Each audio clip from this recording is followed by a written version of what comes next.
है guys, how are you guys. आपको एक आज मज़े की बात बताऊं।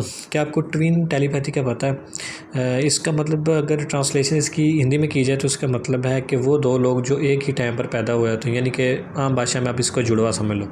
यानी कि जुड़वा लोग, जुड़वा लड़कियां हो सकती हैं, लड़के हो सकते हैं। अच्छा, ये एक ऐसा कंसेप्ट है कि इसमें दो लोग अगर एक दूसरे के करीब ना भी हों, इवन बहुत दूर भी हों, फिर भी एक दूसरे के दिमाग में क्या चल रहा है ये लोग समझ लेते हैं। हालांकि अभी तक इसका जो प्रूफ है वो डॉक्टरों ने तो नहीं दिया और ना ही साइंस इसको तस्लीम करती है, लेकिन भाई क्या करें, फ़िल्मों में तो इसको दिखाया जाता है और हम ठहरे फिर फिल्मों के बॉलीवुड के फ़ैन और हमें भी मानना पड़ता है। इसी मज़ेदार कंसेप्ट के ऊपर बॉलीवुड ने एक फ़िल्म बनाई है ब्लर, जो कि तापसी पन्नू की नई मूवी है, जो इसका ट्रेलर जो है यूट्यूब के ऊपर रिलीज़ कर दिया गया है। और जनाब ये फ़िल्म आपके दिमाग के साथ खेलने के लिए बिल्कुल तैयार बैठी है, रेडी बैठी है। सो आपको चाहिए कि इस फ़िल्म का ट्रेलर भी देखें और जब ये रिलीज़ हो इसको सिनेमा के अंदर, थिएटर के अंदर जाकर ज़रूर वॉच करें।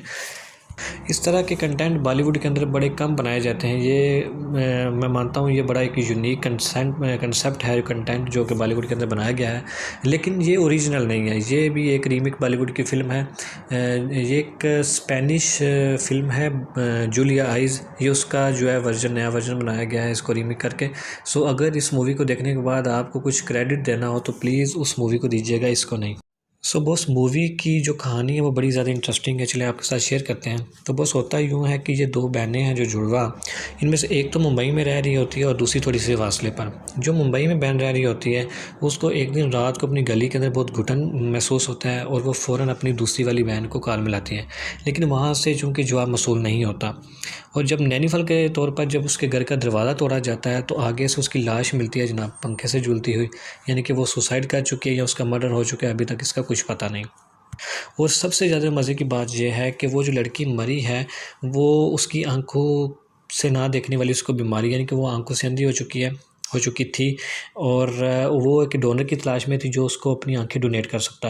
अब उसके मरने के बाद सेम वही बीमारी उसकी उस बहन को हो गई है जो वो ज़िंदा थी, यानी कि उसको भी अभी आंखों से दिखना बंद हो गया है। जनाब इस लड़की की जो बनाई है वो आहिस्ता-आहिस्ता कमज़ोर हो रही है और इसको हर चीज़ धुंधली यानी ब्लर दिखाई देने लग जाती है। तो कहानी के अंदर ट्विस्ट तब आता है जब वही रूम जिसमें इसकी जो बड़ी बहन थी, जुड़वा बहन थी, इसकी लाश टंगी हुई मिली थी पंखे के साथ, उसी रूम के अंदर इस लड़की के शौहर की भी लाश मिलती है।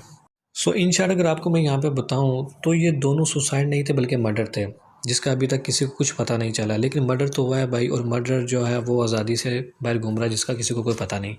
और अब जो दूसरी बहन है जिसकी बिनाई आहिस्ता आहिस्ता जा रही है, वो आंखों से अंधी हो रही है और हो सकता है चंद दिनों बाद बिल्कुल अंधी हो जाए, तो ऐन मुमकिन है कि उसका भी थोड़ी दिन में मर्डर हो जाए।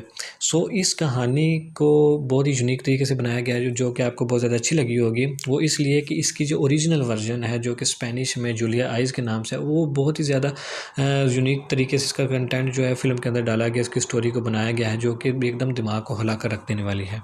इस तरह के कंटेंट बॉलीवुड के अंदर पहले भी बहुत ज़्यादा बनाए जा चुके हैं। इस तरह की जो मूवीज़ जिसमें आपका शख्स जो है वो 360 डिग्री के ऊपर घूम रहा होता है, यानी कि मर्डर भी हुआ होता है और उस फिल्म में काम करने वाले जो सारे करैक्टर हैं वो भी आपको शरीफ लग रहे होते हैं, लेकिन भाई मर्डर तो हुआ है, इन सब में से कोई ना कोई मर्डर तो है।